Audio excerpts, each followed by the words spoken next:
guud ahaan hogaamiyaasha haweenka gaar ahaan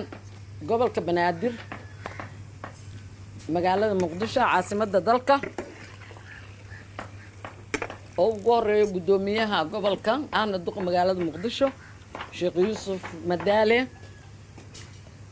oo ugu horeyso gudoomiyaha ururka haweenka gobolka Banaadir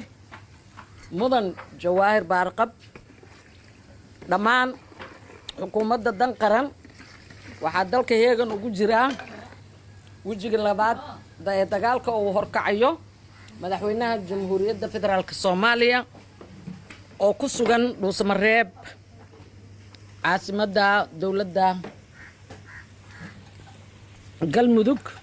hambalyan leeyahay madaxweyne Qorqor iyo dhammaan reer Galmudug 14kii Agoosto